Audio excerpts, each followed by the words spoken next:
I had such a long period of, it almost felt like the world was just ignoring me, even though I was making like what I thought was some of the best pizza in the country and blah, blah, blah. And then to suddenly get all of this external validation all at once in like the millions, it's like, wow, this is absolutely nuts. Don't go to school, kids. Just No, buy, do go to just school. buy an uni or just a use rock your box. loan and buy a rock box, yeah. I feel like after this whole like section of podcasts, there's going to be a lot of people that try Big Out. I'll make a video. Follow my Instagram. I'll Dude, make a video. everyone's already following you, dude. Patio pizza, dude. For the first few years, I was doing what I was doing in my videos, but without videoing, you know, for years. And it's really hard to like put in a lot of grind and work and time, sacrifice meeting your friends and going out for drinks or birthdays or whatever, and just like grinding in a pizzeria by yourself and you're not even making any money. It's like, damn, this is actually a terrible life decision. And so the social media stuff was like, okay, I'm either going to just give it my all. I had like my back against the wall where I was like, I'm going to close this business, or I'm just going to like give one strong push and see if it works. Then I'll keep going. If it doesn't, then I'll wrap up and, you know, do something else. That's literally why I started. Didn't really have much experience, but filming on my phone and getting stuff that I thought would be interesting to watch. And then I got pretty lucky. Like the fourth video I posted was the Running a Pizzeria solo first episode, and that just went like crazy viral. Like the feeling of that is undescribable. The following podcast is a Pie to Pie production. Every slice tells a story. If you want to level up your guest experience, it's time to get open. Open helps you win your customers back from third-party delivery. It upgrades your online ordering and even gives you a native mobile app that integrates directly with most POS systems. Send SMS, push notifications. Open gives you all of that without needing a tech team. Get open and get back to work. How often do phone orders get screwed up? A busy restaurant, loud noises, it's easy to make mistakes, but with Loman, it can be a perfect order every time. Somebody that knows your menu better than you do yourself. This isn't some clunky chatbot. Loman actually takes orders, answers questions, books reservations, and processes payments. Loman AI, never miss a call, never miss a sale.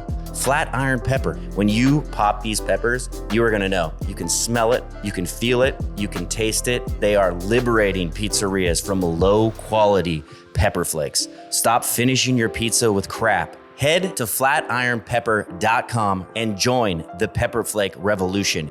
Maestro sausage, hitting all the right notes for 100 years. We run a busy line at Hot Tongue, and Maestro is one of those products that just performs. We use their sausage raw on the pie, and it cooks perfectly every single time. Juicy, consistent, and packed with flavor. It's premium sausage that performs. Maestro, hitting all the right notes. You don't know when this residency is going to end? It's a bit of a question mark. I mean, there is a contract in place, but after like a fixed amount of time, you know, it can end. But, you know, I don't want it to end. It's nice. The stuff here are nice. You know, I bought the oven for the site, so it would be a headache moving that out. Yeah. But yeah, that is cool. Because I thought I read that it was just like a summer residency. Yeah, that's what it was. But now the summer's kind of like finishing. Oh, yeah, of course. You know, I think we're gonna start pushing a bit more on like the delivery side of things and try to get set up on third parties and you know, make that work if it can even work. But yeah, we're just gonna. I'm not planning to leave. You know, it seems like the people of Peckham like the pizza. Yeah. You know, the pub likes the pizza. I like the people and the people in the pub. Yeah. So it's working for now. Delivery seems like it'd be a better fit, I mean, in this situation than other pubs that we visited, just because you have that side door. Yeah. So you wouldn't have any assholes coming in and fucking ruining the vibe. Yeah. Well, the thing is that area is always, if the pub's busy, that's cranking. Yeah. Yeah, everyone's smoking trigs out there. Yeah. Yeah, man. So there's a contract in place. Does that mean that like, is the contract almost over, or like, because I'm so fascinated by like the way these work. I think these pub kitchens are like, I wish LA had these pub kitchens. Yeah, I can see how it's enviable. Oh my God. Because it's like a plug and play system. Yeah.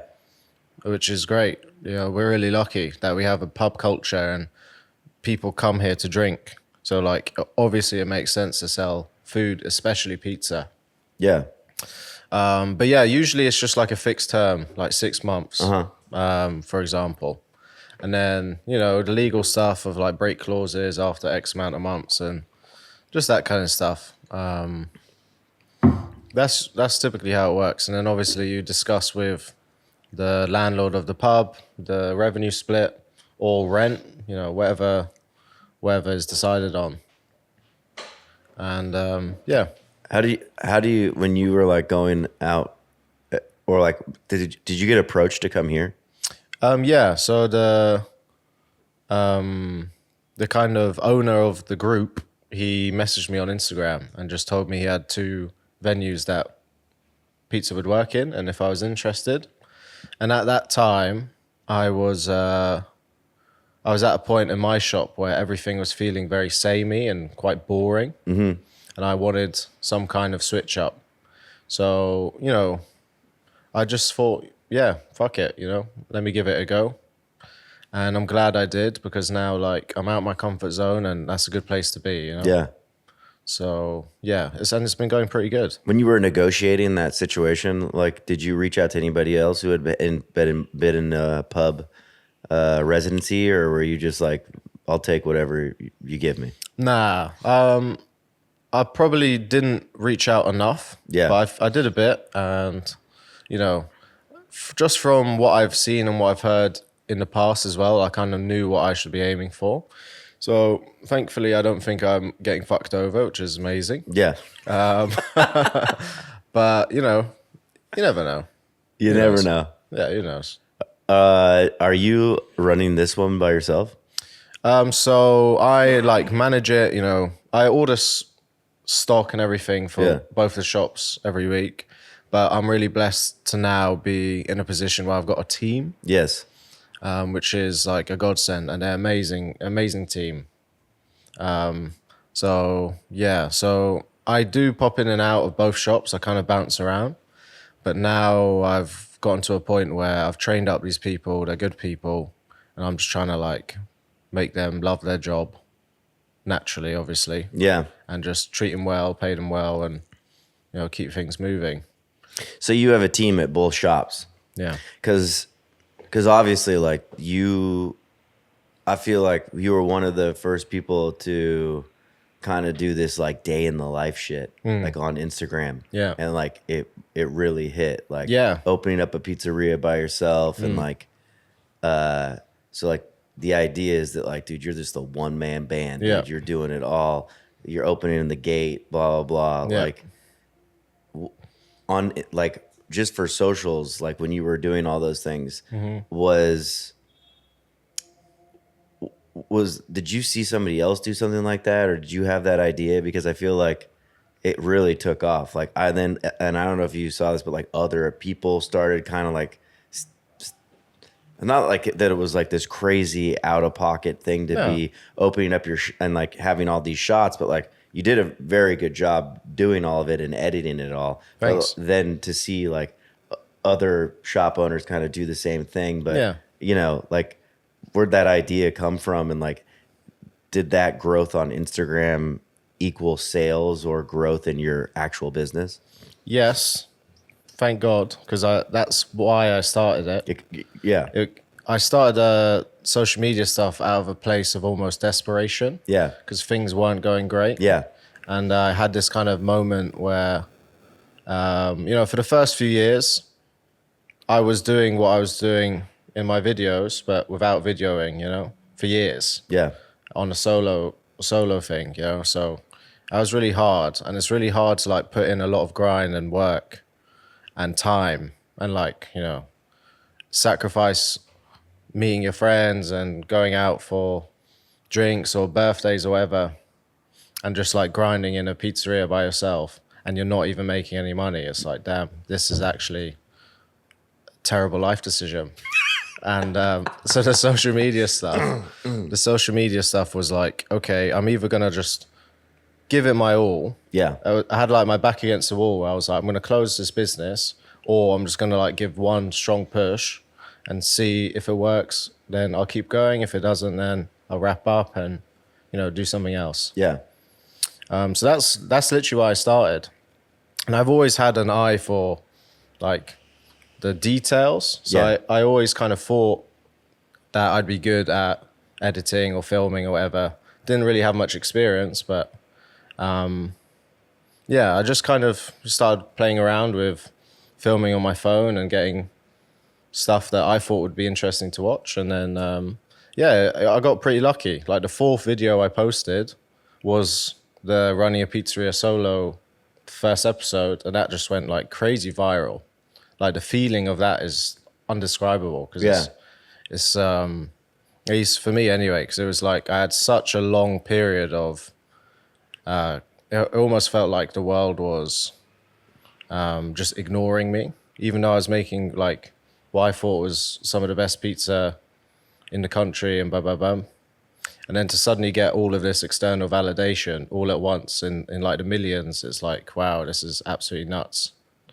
And then that feeling, I would just kind of try and chase. So like every episode would be like me trying to get that feeling back. And then some of them would pop off and like, would get super viral, and then some of them wouldn't. But yeah, so I started it as a means to boost business. Yeah. And it didn't like change my business overnight. Like it's been a slow grind, even with all of the accumulative like viewership. Yeah. But it has helped now. Yeah. It's just about being seen. That's like the key for business. It's just people knowing what you do. Yeah, yeah. And as long as it's good, then obviously that's a good thing, right? Yeah. Yeah. Are you still chasing that high? I mean, yeah, it's like crack, isn't it? Yeah. Something about being viral on social media, it's like crack. Like you really have to, just for a healthy state of mind, you have to disassociate yourself from that. Yeah. Obviously it's important because going viral is like, means viewership. So that's good. But, I did have this moment where the views weren't hitting the same. And I was like, this is getting to an unhealthy point. So I just kind of like took a step back, stopped making videos as much, and just kind of rewired my brain, to not think like that again. But I still enjoy making videos. I actually like making them. Like editing it and stuff is fun because I've started editing stuff to music. So like every cut will be like a kick drum or like a snare or something. Yeah. And I just really love music, so it's very satisfying for me to do that. It's fucking long, like it takes ages, but I know that's like the thing. Like I used to do a ton of reels on my Instagram account, like funny reels, like just funny shit. Like, and but sometimes they take up to 4 hours. Yeah, and that's 4 hours I could be doing something else. Yeah, for sure. Maybe working on getting people into the business, because it's hard to quantify when you put all that time out there and stuff, and like maybe you went viral and like millions of people saw your stuff, but that's what I was asking, like did it equate to sales? But I guess like it got you traction or like more attention and hopefully more customers, but yeah, it didn't like triple the sales, you know what I mean? Maestro sausage, hitting all the right notes for 100 years. If you know me, you know I'm picky about ingredients. I only use the best. We run a busy line at Hot Tongue, and Maestro is one of those products that just performs. We use their sausage raw on the pie, and it cooks perfectly every single time. Juicy, consistent, and packed with flavor. No guessing, no babysitting, just quality. Now, Maestro chops and grinds their meat the old school way, so it never gets overworked. That gives us the signature medium coarse texture, and for us, it means it doesn't stick to our hands when you're topping pies. You move faster, you get better yields, and you're not losing product to gloves or washing it down the sink. It's premium sausage that performs. It's also the best tasting sausage around. That combination is really hard to beat. Maestro, hitting all the right notes. What is the value of like doing what you did? And then like, in most circles, in pizza circles, I can say like, oh yeah, Patio Pizza. And they're like, oh yeah, like running the pizza shop by yourself guy. That's really and cool. like, that's pretty much like anyone I talk to in California, or like if I was like in Damn, Vegas, and that's like nuts. people know you That's nuts. like as that dude. It's like, oh yeah, those videos are sick. But for actual sales purposes, like, so it's like, what is the value of these things? I think it's overstated. I think people think that the value is much higher Yeah. than it actually is. Yeah. And people assume like you go viral once and okay, you're a millionaire. Yeah. Nah, it's basically the same. You might like get a few new customers here and there, but it's about consistency. Just Yeah. like with the quality of the food, it's like the quality of the Content. Yeah. Yeah. So like, when were you able to stop running the pizza shop by yourself? It was actually when I started the residency here. It's just got really dark. Oh Yeah, that's the bus covering up the light. Yeah, so it's quite funny, really. Bit of an arsehole move on my part, but when the residency opportunity came about, you know, I leaped on it and I organized it, and then I told the chef, she's called Emily, she's great. I told her like, hey, I'm gonna go do this now, so you're gonna run the shop, and she was like, oh. I don't think she was ready. Well, obviously, I just kind of like proposed this opportunity and been like, I'm gonna do it though. And then she was like, oh shit, like. But you know, at the beginning, she was a bit nervous, but she's really like caught her stride, you know, and she's killing it. Yeah. And to be honest, sometimes I'll go there and visit, just you know, check up, make sure everything's okay. And I'm seeing the pizzas, and I'm like, this looks better than what I make. Yeah. So it's like, damn. So she's running the whole thing by herself? In Kingston, yeah. Yeah. So she's making all the pizzas. So is Kingston just like, it's just chill enough to have the shop run by one person? It's not just one. So on the weekend, there's two. Okay. So one's doing expo, garnish, a bit of oven management. Yeah. Because we do delivery there. Like it's mainly delivery. So you need one person making pizzas, just pumping out pizzas, and then one person organizing deliveries. It's quite complicated, man. The delivery side of things makes it a lot more difficult. Yeah. Because if it was just about making pizzas and then giving it to someone standing there, it's way more simpler. No, I would love that. Yeah, I would right? love if their delivery didn't exist Yeah. and everybody wanted to come either pick up their pizza or That would be amazing. or eat it at your And they're at your on shop. time. Yeah. Imagine. That would be a beautiful world, dude. That would be a beautiful world. Yeah, innit? I woke up to a 2-star Yelp review this morning that just said like, this review isn't about flavor. This review isn't about the pizza, but I don't understand why they don't deliver their own pizzas. Why are they using third parties? I can't get a warm pizza. And it's like, yo, come fucking pick it up. Yeah, that's crazy. That sounds like a you can. problem. You can can. get all those things, dude. I have a disclaimer on my website. Like when you order from us that says like basically don't order delivery. Yeah, right. You know? Yeah, it's just completely different, Yeah. isn't it? Yeah. It's completely different. Like a delivery pizza and a freshly made pizza is two different products. I know it's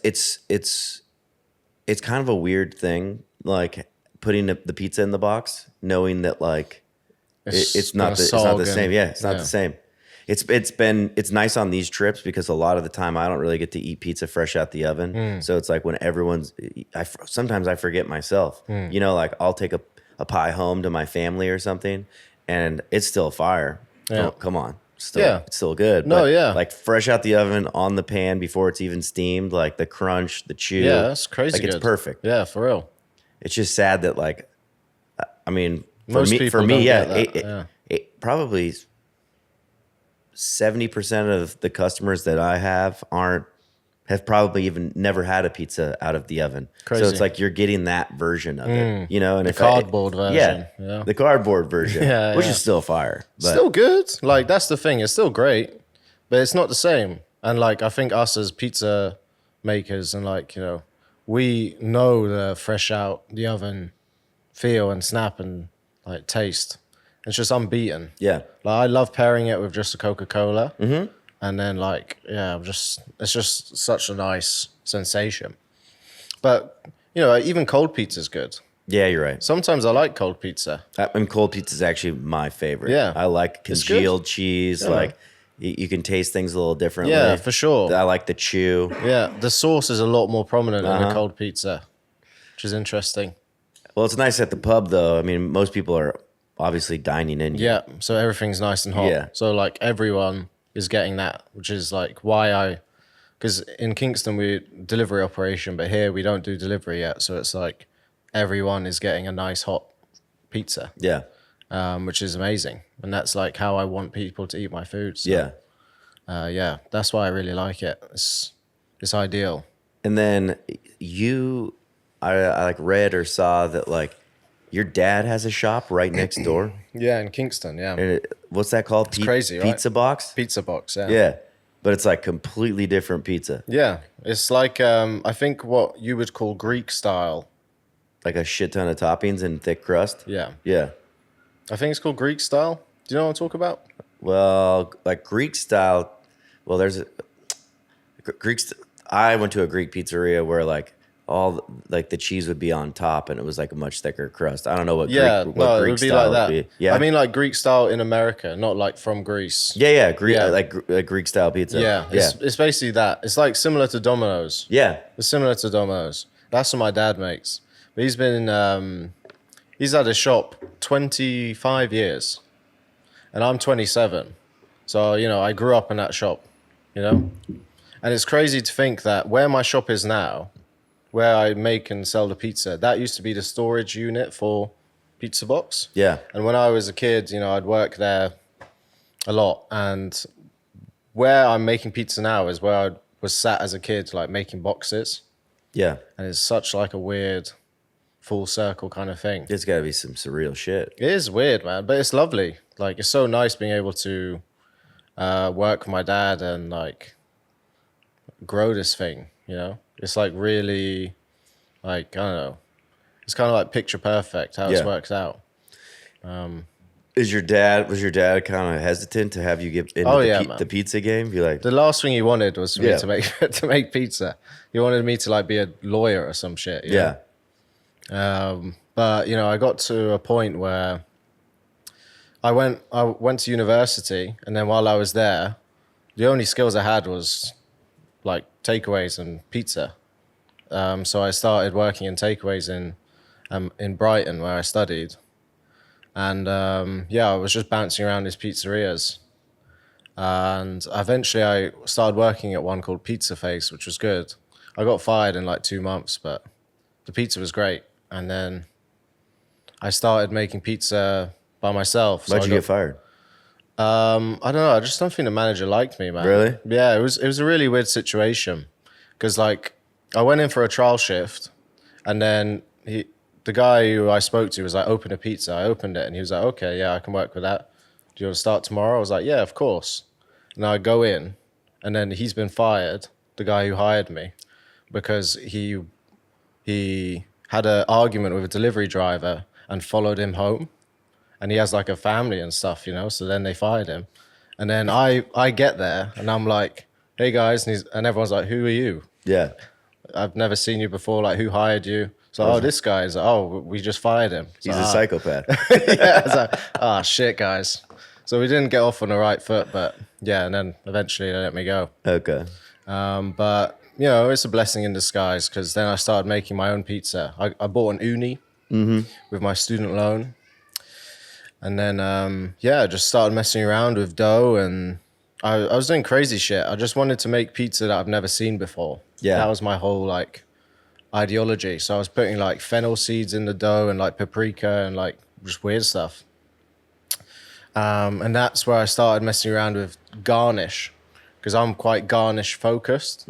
I think, a margarita out the oven looks pretty plain, but when you dress it up, it looks unbelievable, right? Yeah. So that's what I started focusing on at the beginning. So I was using like piping bags. I was using like a bit over the top and like charcuterie and stuff.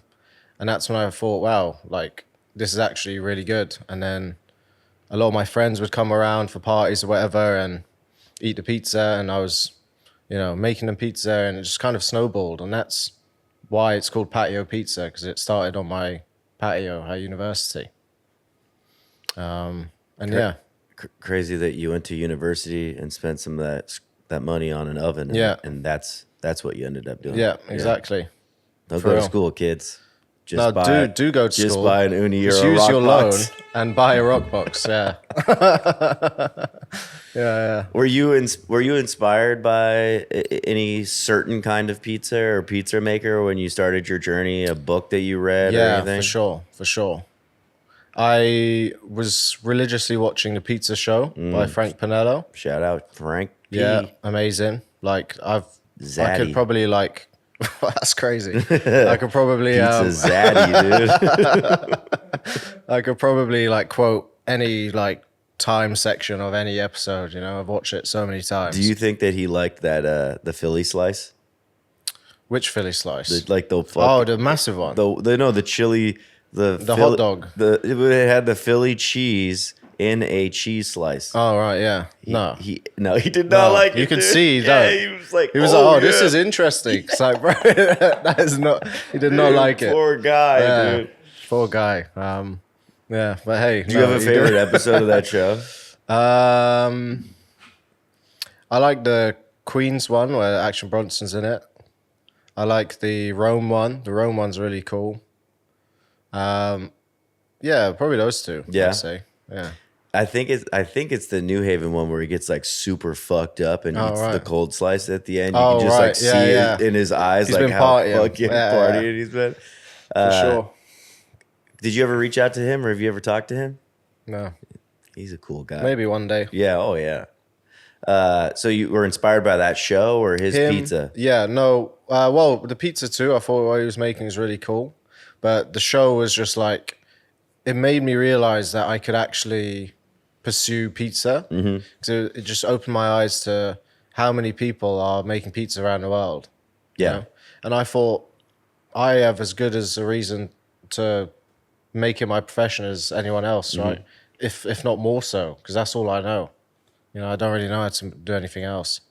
So it's like, cool. That's the point where I was like, I'm going to open a pizza shop, you know? Yeah. And it was really dumb because I was 21 and I opened up next to my dad who has a pizza shop. And I was like, Your dad's a fucking real one for being like, yeah, sure, open up right next to me. well, it wasn't quite like that. Yeah. It took a lot of convincing, but he was going to rent it out. And at that point, I had already done a few years of making pizza at university. So I kind of I had the itch, you know, but not like, I didn't know how to make it commercially my style anyway. And for the first like year, 2 years, you know, it was slow. It was slow as hell. Was your dad a partner in it? Nah, he was my landlord. Okay, so you just rented from him. Yeah. And there was no equipment in there. You got the Pizza Master and the spiral, all that shit in there. Well, the spiral mixer we share. Oh, nice. That makes sense. Yeah, so we share things like that, which is obviously great. Did your dad ever come over, like, eat the pizza and be like, damn, dude, Eventually, eventually? yeah. No, for like knew a few shit. years, he tried it when I first opened because like a bunch of my friends and family came to like kind of christen the shop. Yeah. And he tried it then. He's not a man of many words. He'll just be like, yeah, cool, Yeah. tastes good. Like most fathers. Yeah, Yeah. But Not gonna give you know, you he much. is a legend. Yeah, big up my dad. Because without him, like, probably we wouldn't be here. You know what I mean? I definitely wouldn't. Yeah. I wouldn't be here without my dad either. Yeah, big up. Shout out dads, dude. Do you find it as crazy as I do that we put the best ingredients in our pizza, our dough, our cheese, toppings, fresh produce, and then we put pencil shavings on our tables called red chili flakes? What is a red chili flake? We found out about Flatiron premium pepper flakes from a customer who actually brought us some. We were putting it on every slice we ate. It was gold. We were like searching for it like addicts in the back, just like, ooh, where's the Flatiron? Where's the Flatiron? There is no going back. When you pop these peppers, you are gonna know. You can smell it, you can feel it, you can taste it. The 4-pepper blend, which is actually the blend we have on every table at Hot Tongue, definitely has a higher heat level, and I'm a heat guy, if you know what I'm saying. It has the arbol, the jalapeno, the ghost, and the habanero. Spicy. They are liberating pizzerias from low quality pepper flakes. Flatiron pepper, you are going to know the difference. In here, real peppers from Italy. Let's go. Head to flatironpepper.com right now. Use the code pie to pie at checkout. That's pie, number 2, pie at checkout. And any order over $25 is going to get you a bottle free of the Sweet Heat. Put that Sweet Heat in your cart, and any order over $25, that baby's going to be free. Do not miss this chance to upgrade your pepper game. Head to flatironpepper.com right now and join the Pepper Flake revolution. But yeah, for the oven though, for the first oven I got, I actually I got a grant from university because I was such a shit student. I would just drink and smoke all day and make pizza in the evening. So I wasn't like Sounds studying. like a dope college experience. Yeah, it was sick to be fair. But yeah, and then I got to the end of my university where I did all my exams and stuff, and I was like, wait, like I've given all this time and energy and money, like it's really expensive. I was like, I want something back. So I applied. The university at the time, I had a grant scheme with a bank, and I applied, and it's about business. So I told them about my business and whether they would give me a grant, and they accepted. And then they gave me £1,000, and a grant is like no strings attached. You just get money. Yeah, you just get free money. So it's like, fuck yeah. And then I spent 900 of that on the oven for the shop. A Pizza Master's only $900 here? Nah. That wasn't the Pizza Master. Oh, okay. Yeah, that was some shitty little, I think it was called like EFF. That was enough to get you going.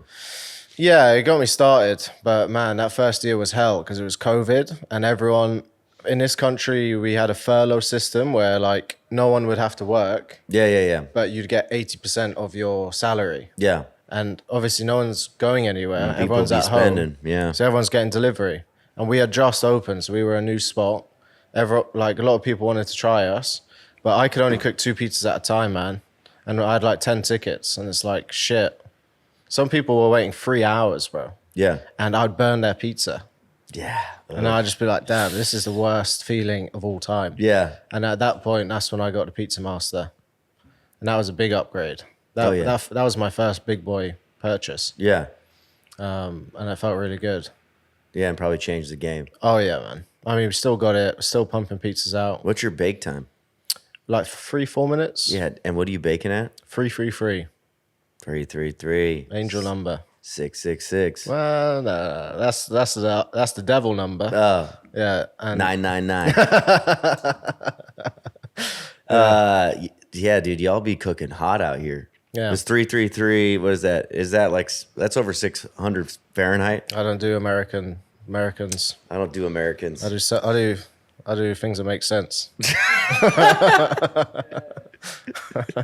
I mean, I gotta tell you, some of this shit, it does not make sense. No, I know. Like, It's crazy. I'm like really into the time thing, dude. Like how you guys just go all the way up to 24. You Yeah. know? Yeah. Instead What of- do you do? We give AM and PM. Oh, so it goes to 12 twice. Yeah, it goes to 12 twice. Fair. I mean, I guess, but it makes way more sense to be like, I'll see you at 19 o'clock. Well, we don't say that. Oh, We just you say 7. And if it's already past 7 o'clock, you know you don't mean the next day. You know what I mean? Oh, so you'll see it. So Yeah. you don't say like, I'll see you at 19:30? No, we don't say like 21, 26. No. No? No, So you just still say it? We still say 9:30, but we know, obviously. Well, that's dumb. It's 9:30 p.m. That's kind of dumb. I guess it's like an extra step, you know? But like, I'm into all the other stuff. Yeah, we do some weird shit. It's like so much of what America was based on, you know, the Western world and the UK and shit. But like, what else did we look up? I don't know. The metric system? No, what do we have? The imperial system. We have the imperial system. Well, that sounds like some British shit. Nah. Yeah, the imperial system. It does. Miles feet. They use Yeah. miles here? Yeah. Oh, it's not kilometers? Well, we use kilometers, but in our cars, we do miles per hour. Oh, all right. So we actually use Hey, both. It's listen, we're weird. more alike than we think. Yeah, but we don't say, oh, that, cafe's 2 miles away. We don't say that. Yeah.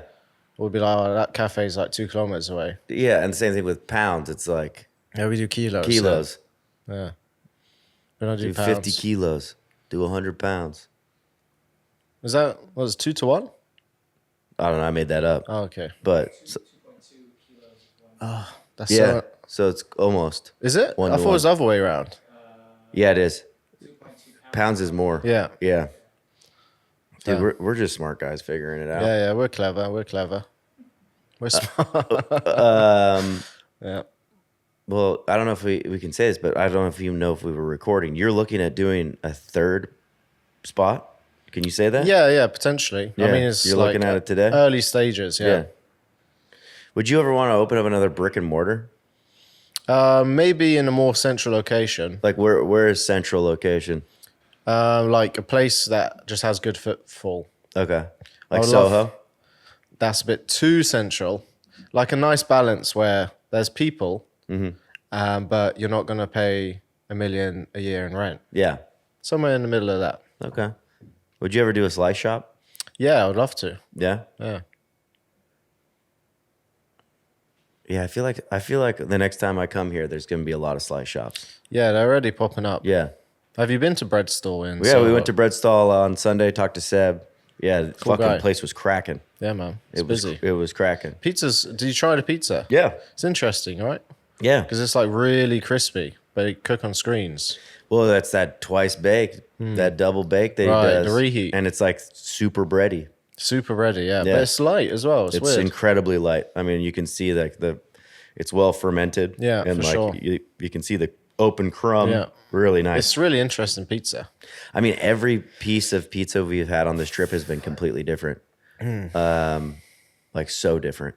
I think that's the cool thing about London. It's like everyone, I think 5 years ago, none of this existed. What the fuck is that? What was that? Was that like a pipe or something? Yeah, a little. Maybe it was like the ice machine or something, Oh, just shit. draining. Fair. Yeah, What was I saying? the ghost of Christmas Bath. How all the pizza's different here in London. Yeah. So 5 years ago, people weren't really trying to push the boat. We had lots of Neapolitan pizza, Shit ton. a lot of Neapolitan pizza. And then I think, at least for me, I was just fed up with like what was available. So that's why I started doing what I was doing.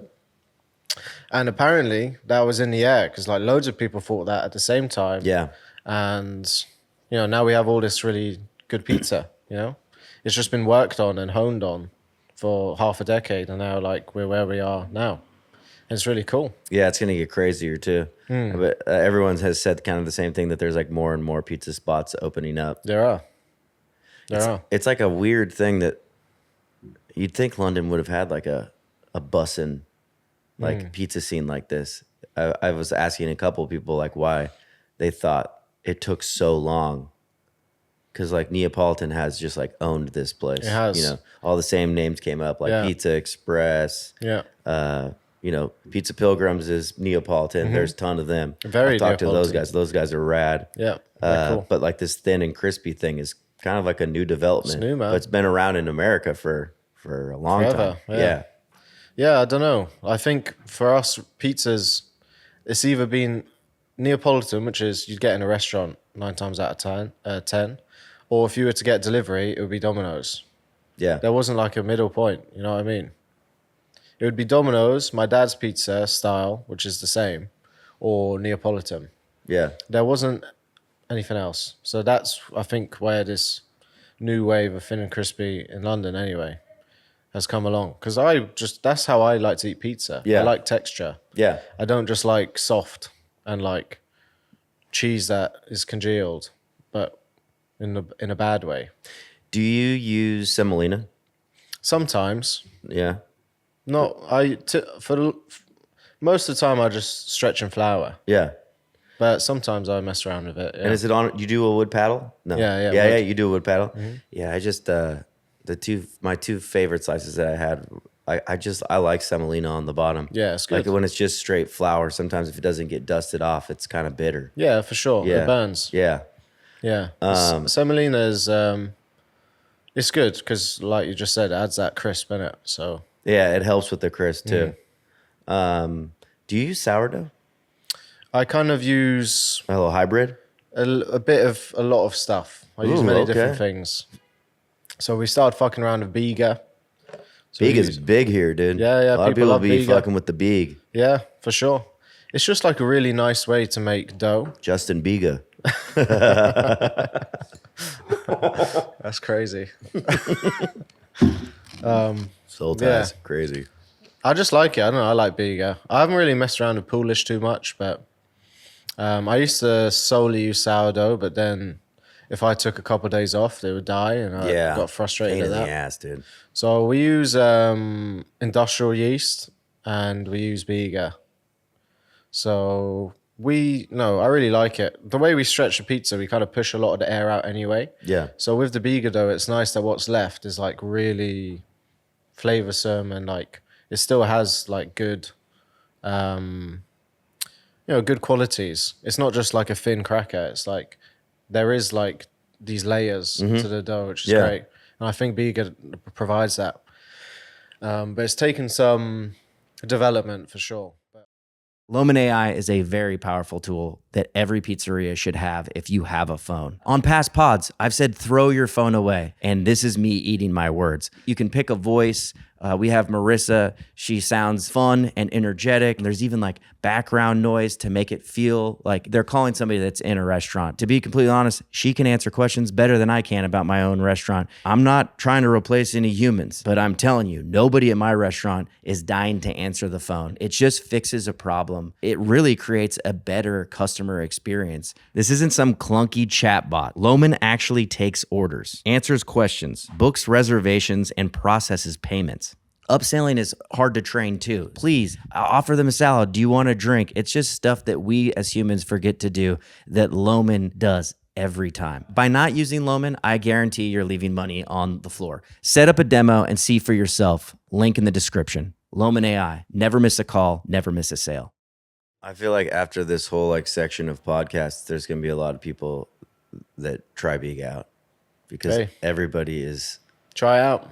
I'll make a video. Follow my Instagram. I'll Dude, make a video. everyone's already following you, dude. Patio pizza, dude. I'd like to get back to that real quick. Was it weird to see other people kind of mimic what you did?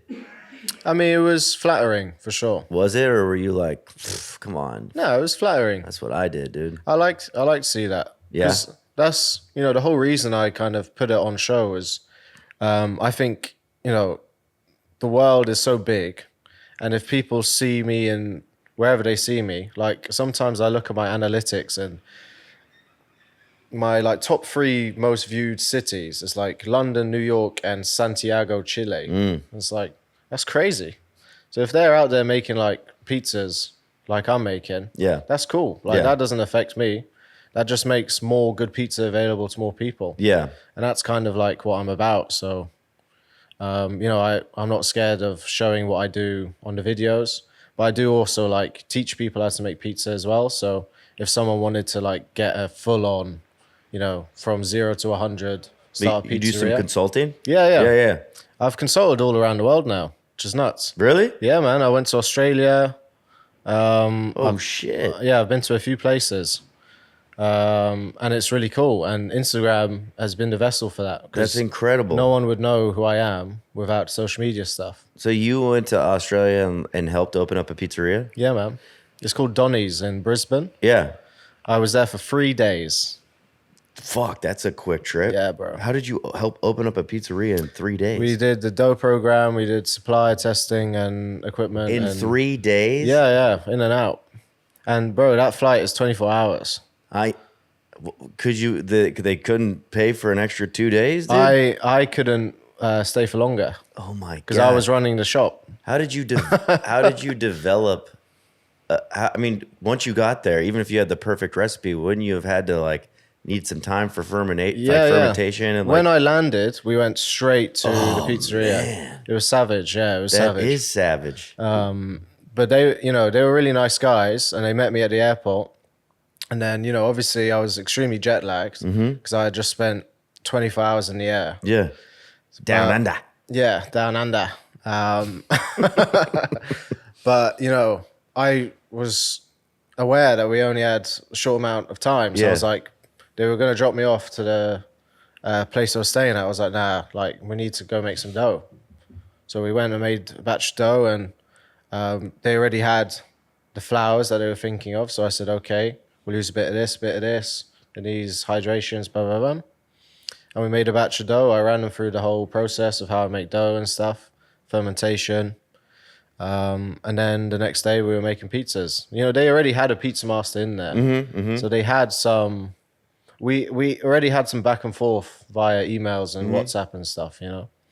But actually having my feet on the ground in Australia was crazy because I couldn't have gone further. Yeah. You know? That's crazy. That's on the other side of the world. When's Patio Pizza Dubai opening? Hey, I'm open to it. All you sheiks, Come on. get at me. Habibi. Hit him up, Let's get dude. popping. Let's go, dude. It's just the natural progression of things. Like, it seems like a lot of like people like They make it. They're and talking then to the Middle East. they Dude. go Like, to that's Dubai. That's where you go. Well, I mean, Dubai's food scene's popping. Like, It seems like a popping. crazy city. It's popping off. Like a lot of the like best food brands open a branch in Dubai, Yeah, that's what it seems like. and that's cool because that's like global influence just in Dubai. Have you done any more other traveling for consulting? Where else have I been? It's all kind of a blur. And you my memory is just fried. Do people probably just hitting you up on Instagram all the time? Yeah. Yeah.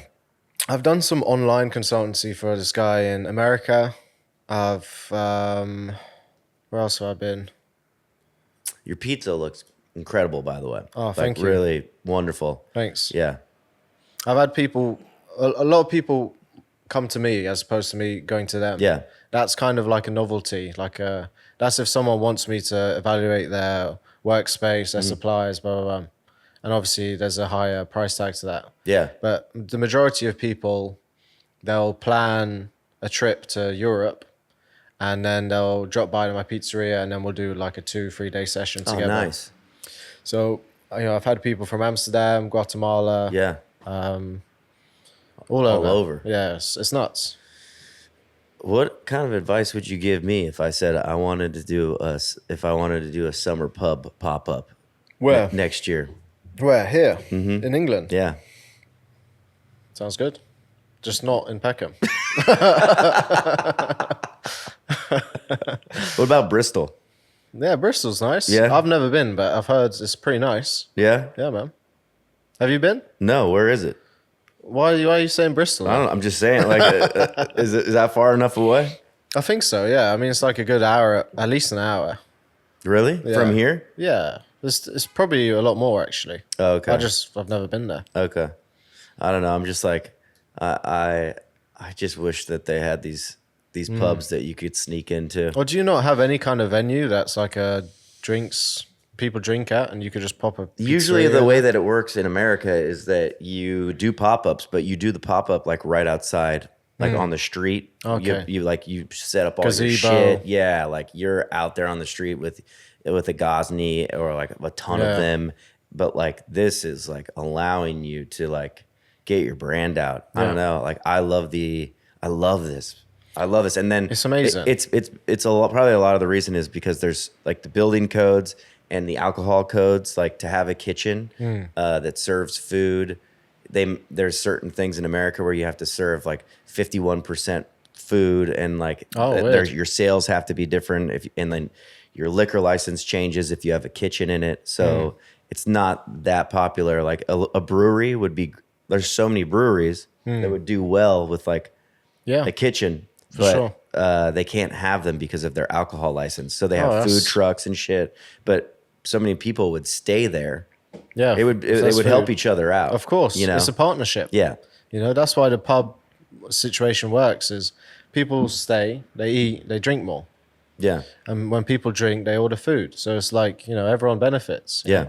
It works really well. The biggest pain point today in the restaurant industry is third-party delivery. The customer experience is completely taken out of your hand, and so is the data. Open helps you win your customers back from third-party delivery. The Hot Tongue app, built by Open, has been huge for us here at Hot Tongue. Online sales went up 20%. We saw customers coming to the app from third party. They help make sure that food gets there, and when it doesn't, you're not calling DoorDash, you're not calling Uber. Open is taking care of all of that for you. And it doesn't replace people. It replaces your time. It gets you in the palm of your customers' hands and in their pockets. Open is basically giving you the digital power of a restaurant chain without losing your voice and your hospitality. Every guest who interacts with you is actually saved, organized, and yours to keep, not the third parties. Turn those contacts into paying customers. No blasting, no guessing, just targeted messaging that works. You can run campaigns yourself or run it on autopilot. If you don't want to create the campaigns, it will spit out four for you every month. Marketing is something that falls by the wayside sometimes, and that's where Open really succeeds. It takes so much off of your plate, the automations, the AI creating campaigns, the SMS, the push notifications going out, double points day, the loyalty program. All these features matter and really help a small independent operator. If you want to level up your guest experience, it's time to get open. Learn more at getopen.com/pie-to-pie. Do you watch Love Island? Say again? Do you watch Love Island? No. Oh, man, dude. I don't know. Maybe it's like not. I thought not one person from the UK. My girl watches Love Island. She does? Yeah. Get her on the pod, dude. That's what I need to talk about, dude. I wanted to talk about Harry and his love triangle this season, dude. Oh, I don't know. Do you know anybody? Was it Harry Potter or something? Yeah, dude. You know you like Harry Potter? I mean, yeah, I like it. Yeah. You're a wizard, Harry. I'm a what? You're a wizard, dude. What was it? Oh, do you know anyone who's ever been on the show? Which one? Your one. This one. No. I'm Love Island. Nah, I don't think so. Probably. I might do. I don't fucking Yeah. know, man. Well, listen. I'd say give the show a try. Okay. I mean, look, I know what it's about. Like, it's really popular here in the UK. We have our UK version, you know? It's You know that? it's the OG version. Oh, right. That's what I Yeah, watch. there we go. I ain't watching that bullshit in Yeah, America. I know they have an American one. Yeah, it actually got better in the last couple of years, but UK is the crown. I don't like it, man. It's just like, it just feels so like fake Yeah. and fabricated and like drama, and that's Yeah. everything that I try to avoid in Yeah, life. me too. But then that's where I get it. And I start relating everything to Love Island. Yeah, it's external, so it's okay. Yeah, you know? it's like all the colors. I think it just I just dumb out.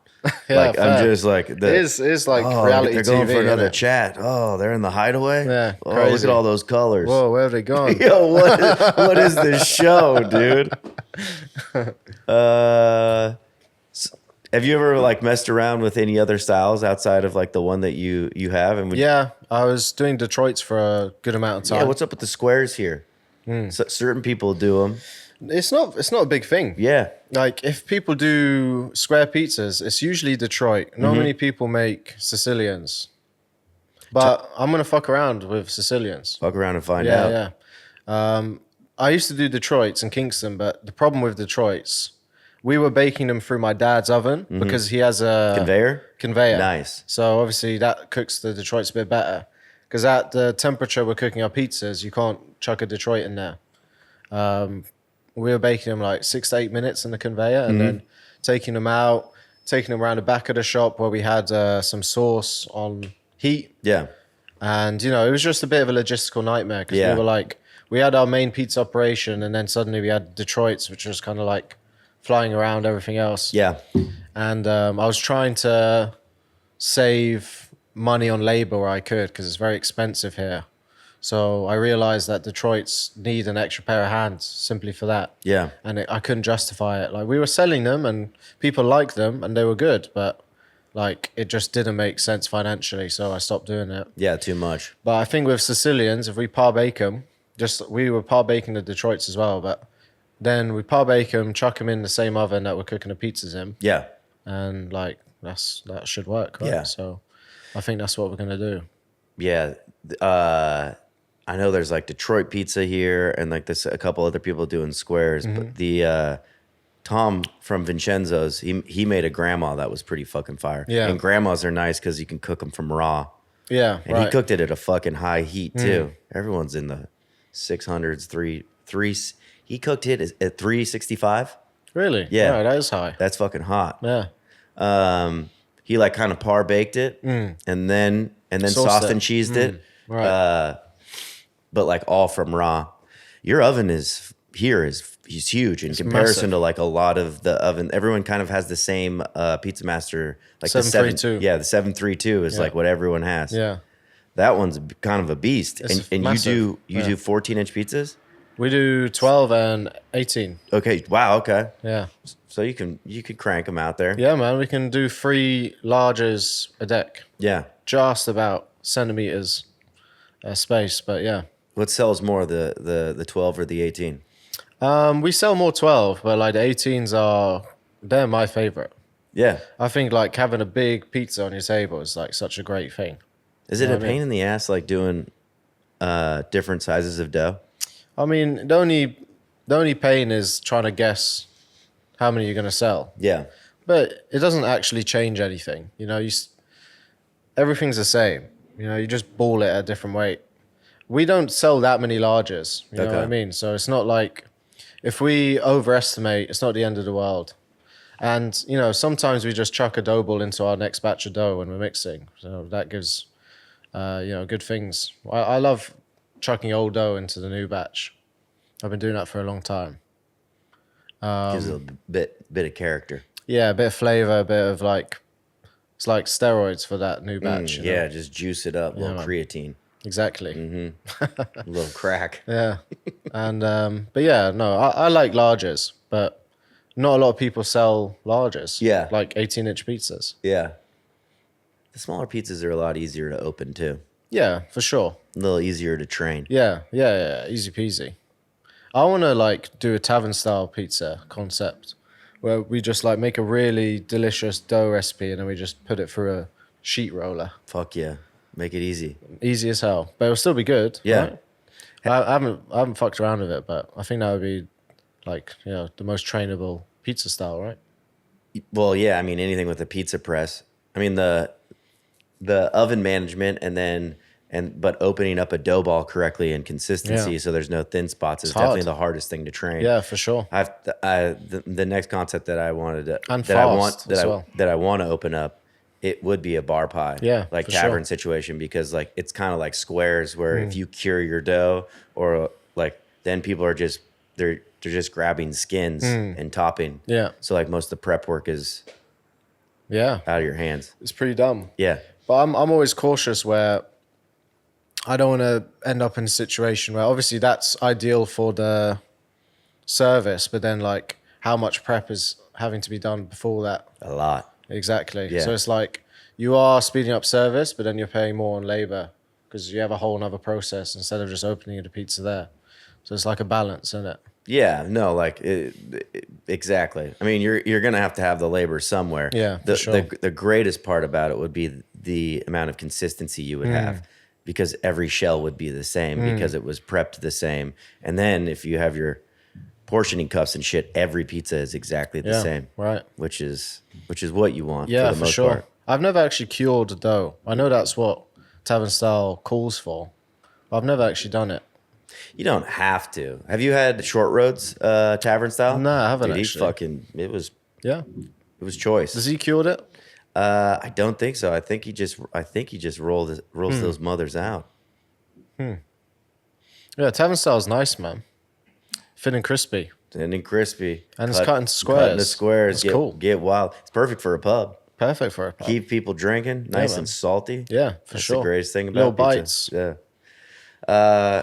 I've been asking everybody this question. What do you think London style pizza is? It's just like, sorry. what No, did I it's just say? yeah. What's London style? It's like a mishmash of just quality ingredients, like focus on process, and it's somewhere between a Italian traditional pizza and a New York traditional pizza. You know, we use a lot of places use fior di latte, which is, you know, like, I don't know if you guys use that in America. FDL. You would use it, but it'd be like in the balls. It'd be right. really wet. Yeah. Yeah. A lot of places just solely use that. Yeah. But it's dried. It doesn't have any moisture to it. At least, well, some of them don't. You don't. Well, I don't like using cheese with high moisture because it soaks the pizza up. You know? Yeah. So, especially at the bake times we're doing. But But yeah, it's just we use Italian ingredients because of our proximity to Italy. But Brexit has made that a bit more difficult because now it's harder to source things from outside the UK. Still possible, but we use Italian ingredients. We kind of really focus in on the dough, and everyone uses Pizza Masters. Yeah. So that's basically London style. You just get a Pizza Master and you get some fior di latte and Yeah. some high protein flour, and you get cracking. Yeah. Was there, do you think that you've had an influence on London style pizza? Maybe. Yeah. I mean, I've been doing it for 5 years. Yeah. So if people were researching into it, they could see what I was doing. Yeah. You know, in theory, maybe. Yeah. I'm not going to say yes because then it's, I don't know. I just sound like I'm blowing my trumpet a bit. Well, dude, toot that horn, dude. Since 2021, I've had the privilege of consulting on projects across the country, helping operators fine-tune their dough, systems, and everything in between. I take it seriously because I know what it's like to build something from scratch. It can be terrible and lonely. Plenty of folks reach out just to talk shop, and I'm always down to share what I know. But if you're ready to take things to the next level, the next step of improving or launching your business, I offer a full menu of consulting services from dough doctoring to dialing in your systems, policies, and workflow. So head over to alexkoons.com to get in touch. Let's build something together. Better pizza for everyone. Yeah, the fior di latte, dude, the FDL, as the cool people on the streets say it. Do you do a mix? No, it's straight. Just straight. Yeah. Yeah, I think the cheese is definitely. I mean, you guys are kind of lucky to be able to just be so close to Italy and use those ingredients. I mean, there's fucking whole pizzerias, and that's their whole identity in America, and like they're paying out of their ass for these ingredients that, you know. For us, it's simple for us to find. I mean, I have to pre-order my cheese so that it comes weekly. Yeah, So it's not, for me, it's not as simple as just ordering from the supplier. Like actually, it's a bit of a process, but 9 times out of 10, there's no problem. Now, this week there was a problem where they didn't have enough, and it's like, okay, luckily, like there's other types of cheese that I can use, but we are lucky. But there's a lot of like cheese producers here in the UK that are making amazing cheese. why is anyone using them? Some people are. Oh, okay. Yeah, some people are. Like one of my mates, he's called Kit. He has a pizzeria in a deli called Panzer's Deli, and they use a supplier called Fratelli Amodio or something. Shout out them. And they have like fresh mozzarella balls. I've used them before, but they're not like, because they're so fresh, they're not, they're a bit dry in the middle, and it's like so good on pizza, because you cook it and you get that nice white, finish when it melts, but it's not wet. Yeah, it's not all watery. It's beautiful. So yeah. What kind of cheese your dad use? He just uses some fucking 80-20 cheddar mozzarella blend, Nice. Yeah. The proper, bottom of the barrel kind of, you know what I mean? Just whatever's the cheapest, You just got to get them margins. How's your dad's shop doing? It's okay. Like, he's trying to get out of the business because he's been doing it for so long. Yeah. But it's all right. They just sell pizzas for really cheap. Yeah. And that's their whole thing. And I Does he have feel multiple like locations or just that one? just that one. Yeah. I feel like, unfortunately, his style of pizza is getting phased out. Yeah. I think consumer tastes are changing because people don't have a lot of expendable income now, the majority of people. So if they do get a takeaway, I'd like to think they try and focus on something that isn't really bad for them. Yeah. I think. Yeah. I know it's, you can argue both sides, but from what I see, just from the comparison, we're getting busier, and unfortunately, my dad, his business isn't increasing. Yeah. So, I don't know. Is there a world where like you would need more space and just take over his side? I don't know. The thing is with my shop, where it is, it's not really. The The only reason I'd need to do that is to put seating in. Yeah. Because I've designed my kitchen. It's big enough. It's not massive, but it's big enough. Yeah. So that we can just pump out pizzas. But there is a choke point that we kind of can't cross. Yeah. For, you know, reasons of drivers. You know, there's only so many drivers you can employ and so many deliveries you can do at once before things get a bit out of control. And I think we've just about reached that limit. Yeah. But where we are, you know, there's no parking. It's not like in a popular area of town. So Yeah. I don't think it would make much sense to do seating or anything. Yeah, So yeah. I think it will just exist as it is until it doesn't. And then, you know, do something else. That'll be it. Yeah, man.